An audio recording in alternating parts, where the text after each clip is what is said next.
Olá, mais uma vez, muito obrigado pela sua presença, muito obrigado pela sua audiência, seja lá em que Instagram você esteja vendo, em qual Facebook você esteja vendo, talvez você esteja vendo no YouTube, muito obrigado pela sua presença aqui conosco.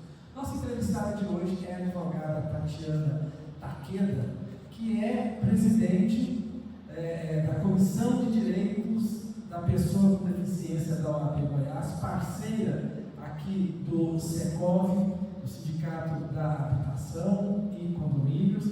O currículo da Tatiana é grande: professora universitária, advogada de direito da família, direito constitucional, direito à saúde, membro da Comissão Nacional dos Direitos da Pessoa com Deficiência do Conselho Federal da Ordem dos Advogados do Brasil, mestre em Direito, por aí vai, autora de livros. Doutora Tatiana, muito obrigado pela presença. Queria começar perguntando qual que é o papel e o trabalho da Comissão de Direitos das Pessoas com Deficiência, de pessoas com deficiências da OAB. Olá, Igor, é um prazer estar aqui juntamente com o pessoal do SECOV, essa instituição, essa entidade séria, que tem tanto a corroborar na qualidade de vida de toda a sociedade.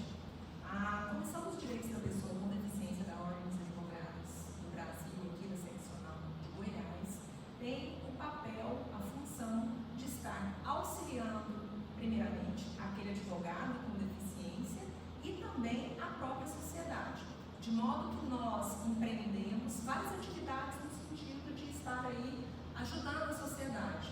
A gente faz trabalhos como palestras em escolas, nós atuamos na defesa administrativa e auxiliando com estudos os nossos colegas, a gente participa de conferências, nós também estamos aí sempre fazendo nossas fiscalizações, até em ponto de ônibus, quando a gente sabe que não tem acessibilidade, quando a gente sabe que o direito de uma pessoa com deficiência ele está sendo desrespeitado, podendo ser inclusive num local em que a prioridade no atendimento ela não está sendo respeitada. Nós também temos o cuidado de, no caso, quando a gente sabe que uma clínica foi desbaratada, a gente vai até o local, como já aconteceu no ano passado, que a gente foi até o interior do estado para saber se realmente existiam pessoas com deficiência naquela clínica e se aquelas pessoas foram, sim, devidamente direcionadas para as suas famílias. Então a gente tenta, dentro das nossas condições de pessoal e de disponibilidade, afinal de contas é um voluntariado, tentar aí agregar para colaborar com a pessoa com deficiência, seja advogado, seja um cidadão. Doutora Tatiana, a senhora fala muito bonitinho, né? Mas é uma área pesada, né? Não é uma área fácil. Eu acompanhei o trabalho do doutor Pedro do Prado, que já passou, se eu não me engano, pela mesma comissão, e ele enfrentava problemas assim, surreais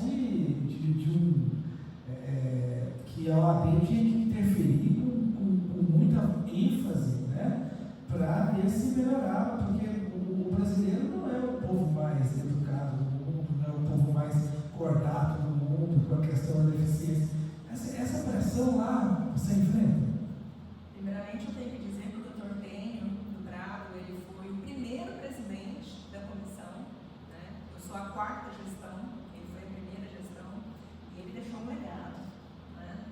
E realmente, dentro dos direitos, a gente percebe que os direitos da pessoa com deficiência, muito provavelmente, sejam os direitos mais discriminados dentro do direito. Eu percebo isso com muita clareza. Às vezes, por alguns lugares que nós passamos, eu já passei por muitos municípios, viajo o Brasil inteiro, eu percebo que muitas pessoas ouvem os direitos da pessoa com deficiência por obrigação, como se estivesse fazendo um favor, não estivesse ali aprendendo. É aquela coisa, quando você aprende, você tem que colocar em prática. E não é todo mundo que quer colocar em prática. Afinal de contas, nós vivemos num país em que nós temos diversas barreiras levantadas para a pessoa com deficiência. Nós temos barreiras arquitetônicas, urbanísticas, nós temos barreiras de comunicação, tecnológicas e, principalmente, as barreiras atitudinais.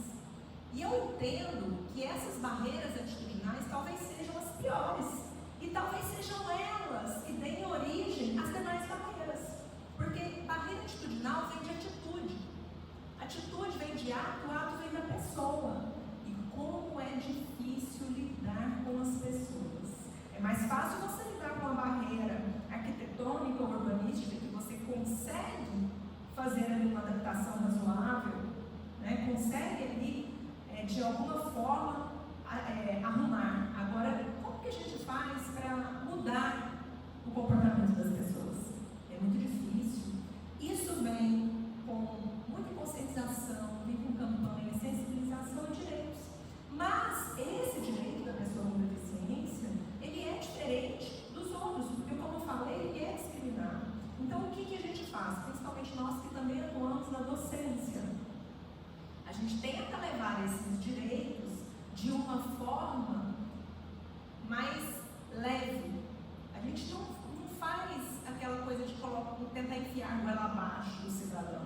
A gente tenta levar os direitos juntamente com campanhas de conscientização e de sensibilização.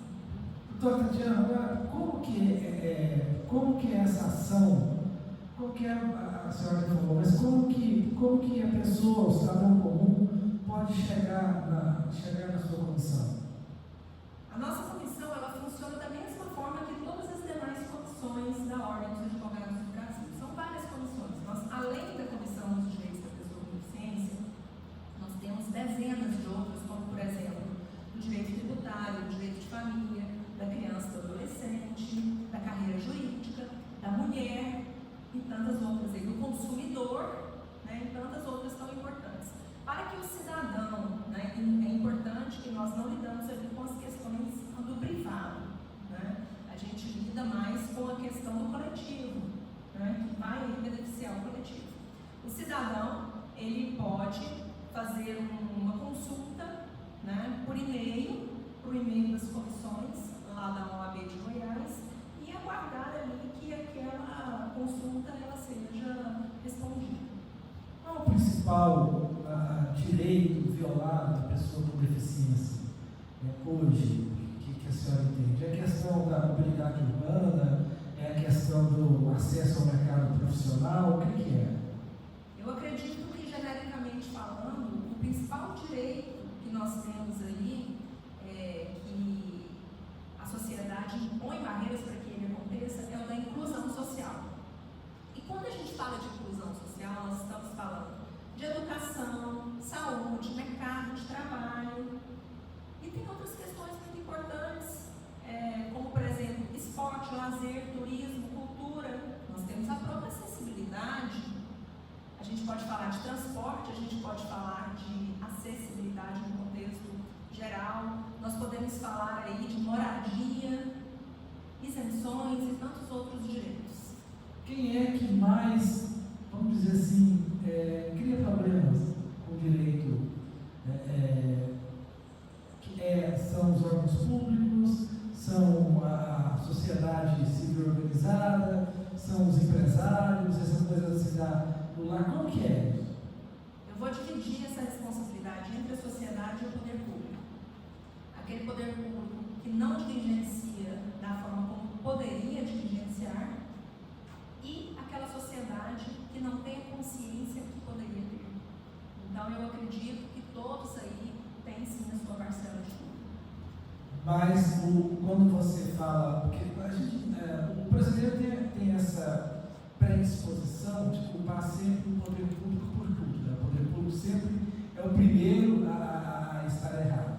Se você for olhar a questão do deficiente, do capital de leis e do capital jurídico, né?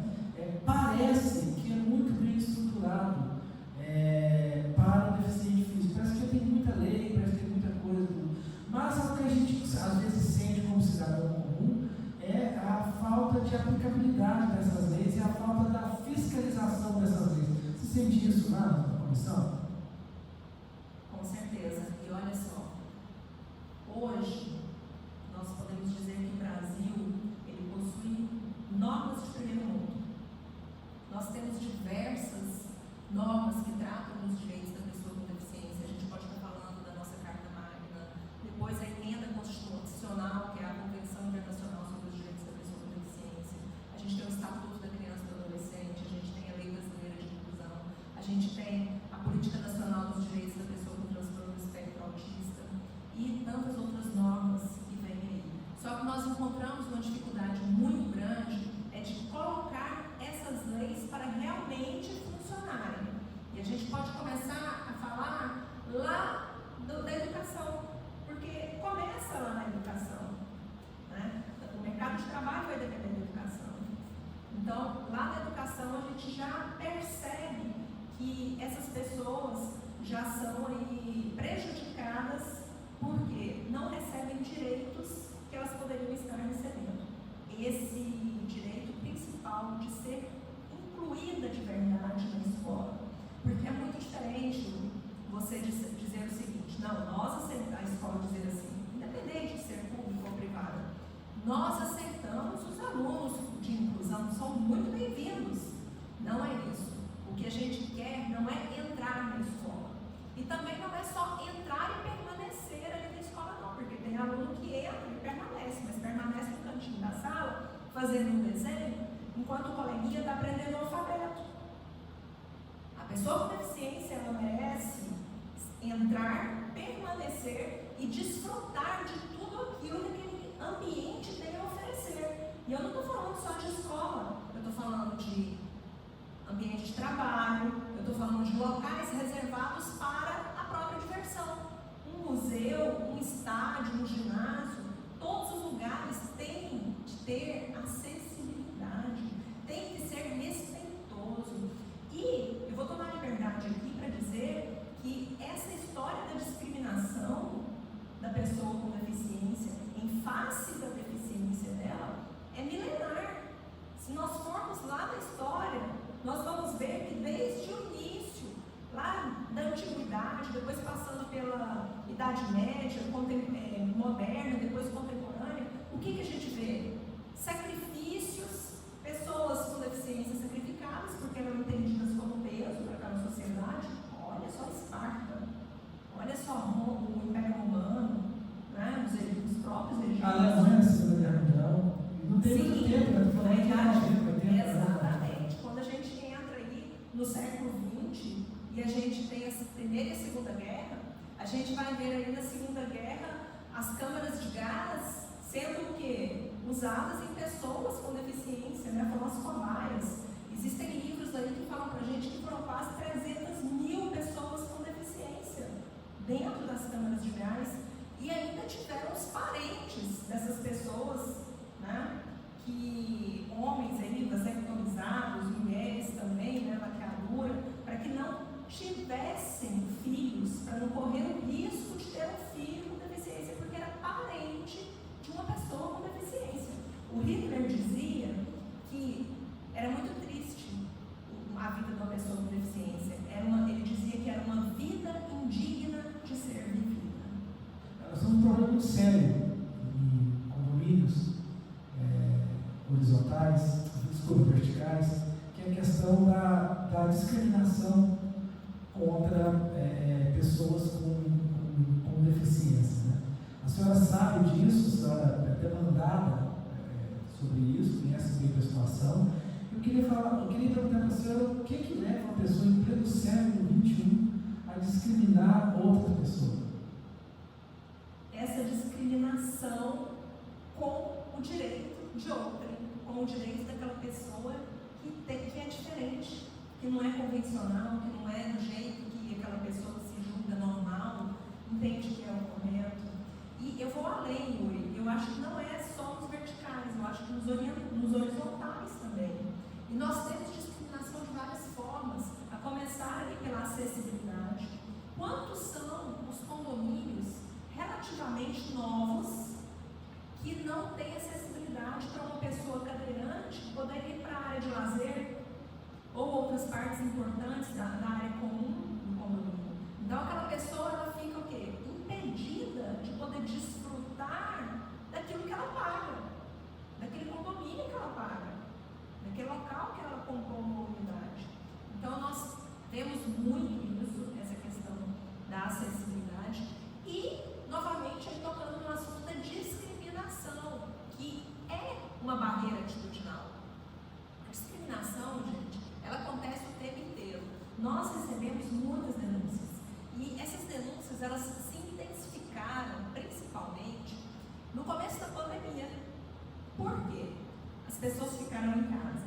Então, vamos falar aí transtornos mentais, né, autistas, pessoas com deficiências intelectuais e etc.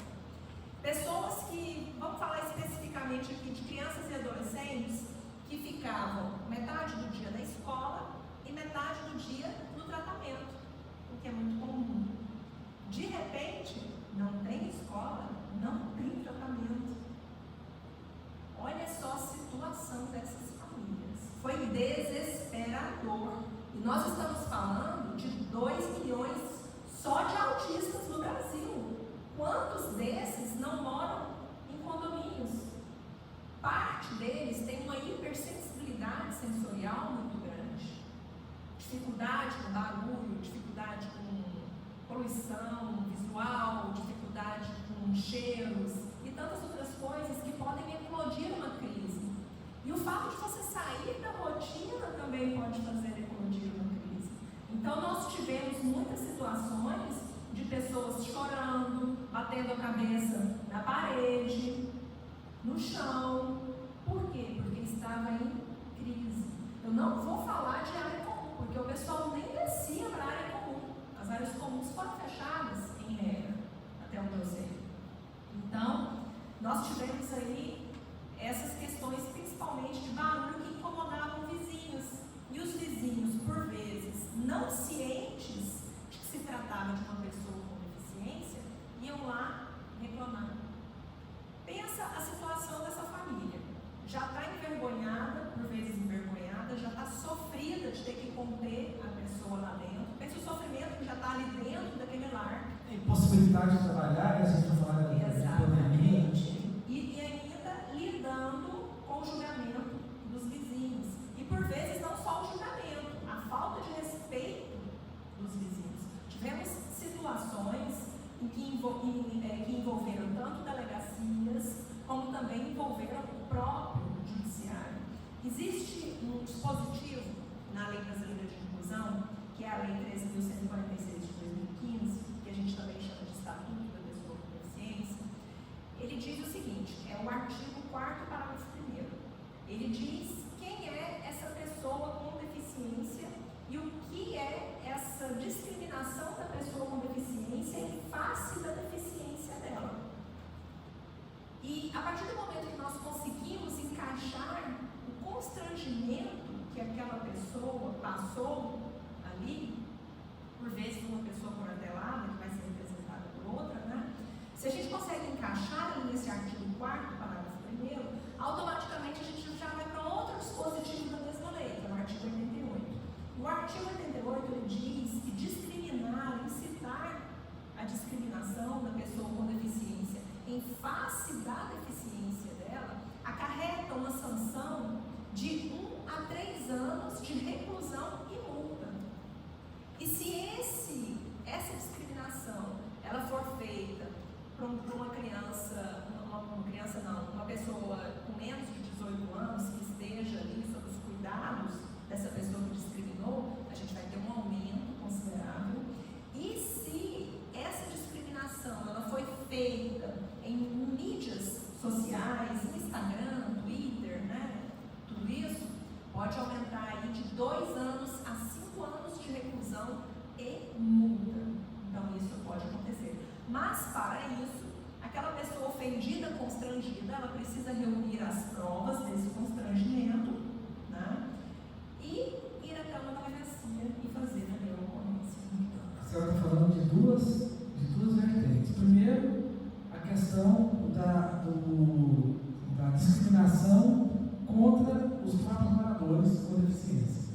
E uma segunda vertente é a não adequação tanto do condomínios horizontais quanto os verticais de acessibilidade, né? São dois problemas difíceis, né? Mas como que combate principalmente a questão da estrutura física, né? Porque na questão da discriminação tem o judiciário, né? Pode denunciar na comissão pessoal do presídio, mas como interferir na estrutura física? Por exemplo, eu não vejo, na linguagem popular, eu não vejo prédio com indicação para deficiente visual, eu não vejo.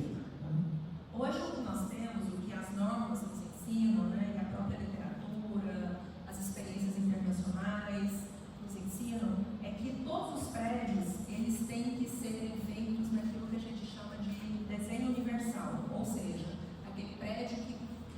direciona todas as pessoas.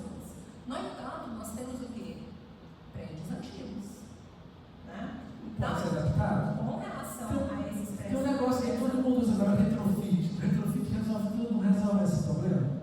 Não sei, mas olha só, o que a gente faz hoje são o que a gente chama, e a própria legislação também usa esse termo, de adaptações razoáveis, levando em consideração ali a condição de poder promover aquela acessibilidade, né, daquele local, mas também levando em consideração o custo daquilo e etc.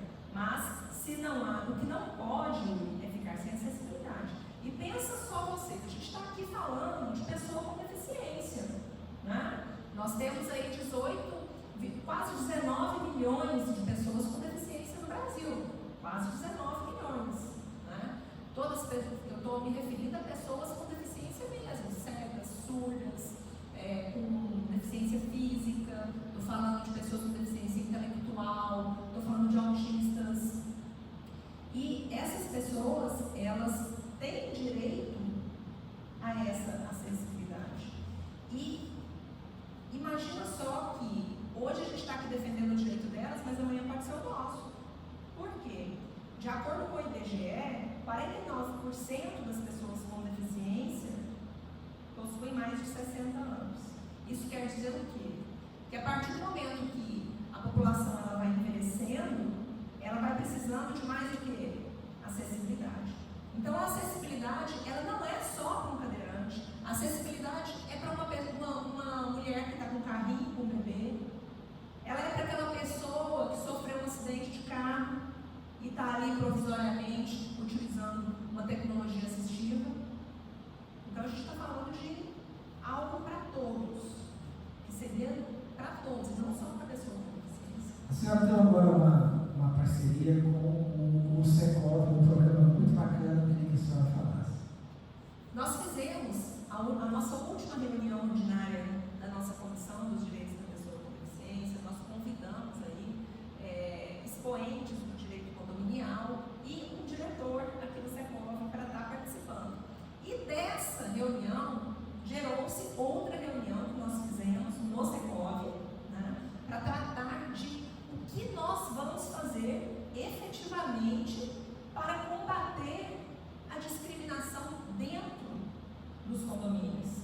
Então, nas nossas reuniões, nós chegamos à conclusão que o que nós podemos fazer neste momento é uma campanha de conscientização, uma campanha mostrando para os síndicos, para o pessoal do condomínio, que aquela pessoa com deficiência, ela pode estar ali.